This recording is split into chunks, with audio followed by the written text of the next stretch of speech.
Hello everyone, my name's Annalisa Wood, and today I would like to talk to you about dueling identities in Black film.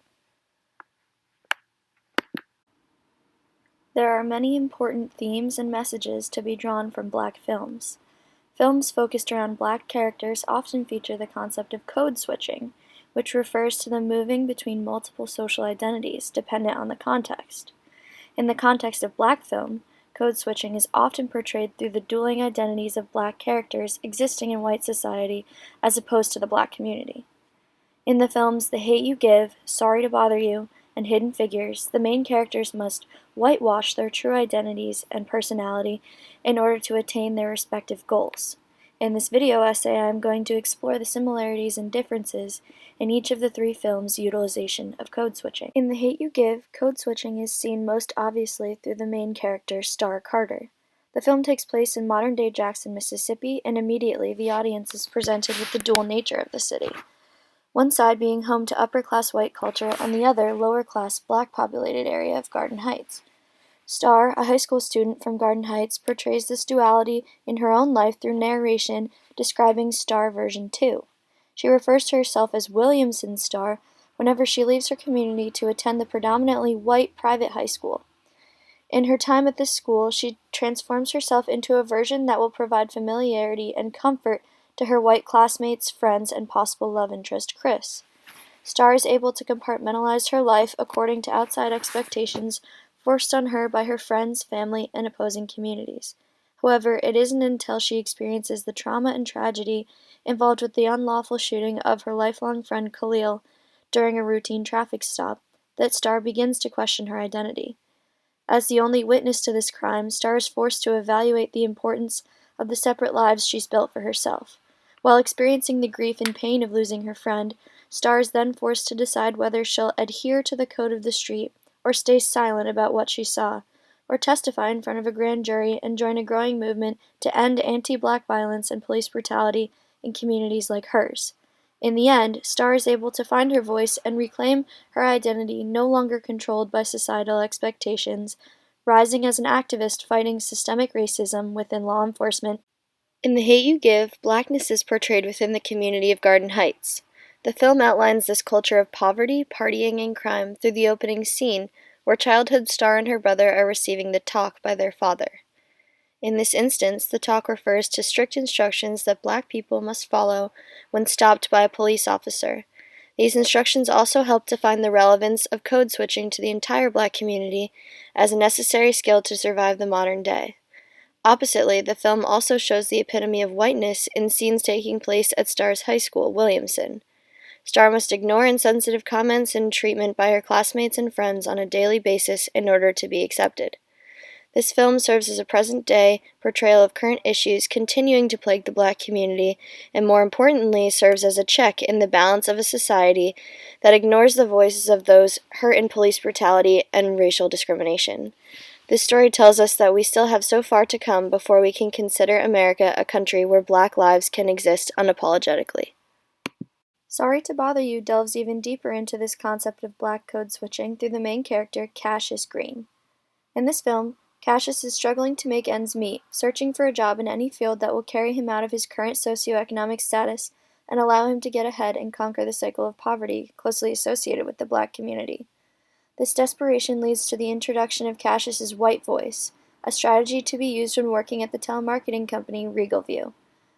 The white voice is described and portrayed in the film as putting into your voice an embrace of ease that white privilege brings.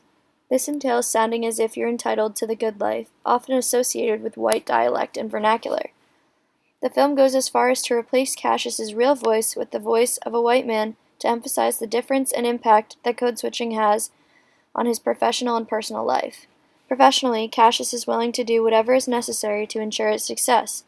As his white voice improves and begins to bring him success at work, Cassius's girlfriend and friends notice a fundamental change in his personality, proving the negative effects of his own whitewashing. It is not until his discovery of the immorality and unethical nature of Regalview and its partner company Worry Free that Cassius is able to recognize that his identity is too important to be compromised for money and status. Throughout the film, Blackness is embodied in the character of Detroit, Cassius' girlfriend. Detroit is a struggling artist and activist, representing Black culture through her art, seen both in her fashion statements and art pieces. As Cassius rises through the ranks at Regalview, Detroit watches his old identity morph into a representation of his white voice. This film uses the white voice to portray societal opposition to blackness. Sorry to Bother You takes a dystopian, futuristic viewpoint on the topic of racism in America. The film displays the potential for lingering racism as a result of the persisting value for the white voice. Hidden Figures displays code switching in a less obvious manner than Sorry to Bother You, but is still a prominent theme throughout the film. Katherine Johnson, a human computer for NASA, experienced racism in all forms living in segregation in Virginia. Even as the home of some of the brightest minds in the country, NASA's campus was still completely segregated.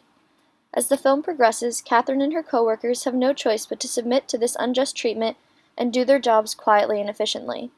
Katherine specifically experienced especially poor treatment following her reassignment to the Space Task Group, composed entirely of white men. While working on this team, Katherine remained reserved and silent around her coworkers despite constant stares and offensive remarks. The wall put up by Katherine and most Black women of this time serves as a polite facade put on to comply with their role in white society as inferior and subservient. The only way Black women of this time were given opportunities for betterment or progress came with the cost of having to disregard and ignore offensive and inappropriate behavior by racist white people. We see an entirely different version of Katherine Johnson outside of the workplace in her own small-town community.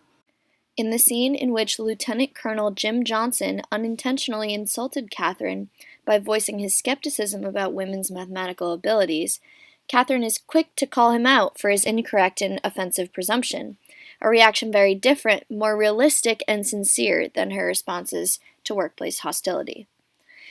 Eventually, however, with increased pressure on the task force caused by the international space race, Katherine became so frustrated by her mistreatment that she spoke out in her defense, demanding equal treatment and opportunity, and with the assistance of her boss, Al Harrison, was able to take a seat at the table of some of the most classified meetings during the space race, never before including a woman, never mind a woman of color.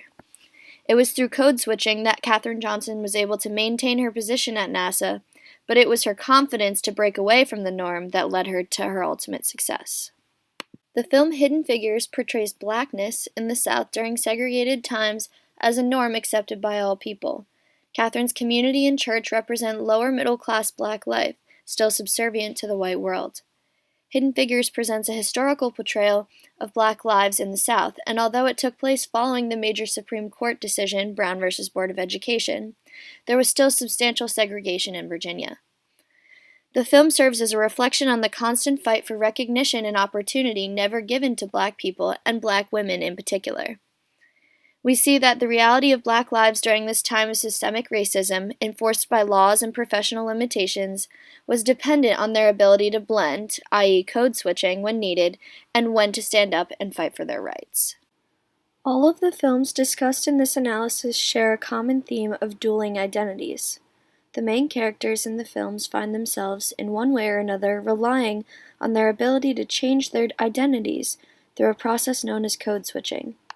This strategy has been used and continues to be used in Black film and in the real world as the needs of the Black community continue to be marginalized and ignored. The Hate U Give, Sorry to Bother You, and Hidden Figures all convey to their audience the struggles of Black lives through history and the ongoing battle for justice and equality.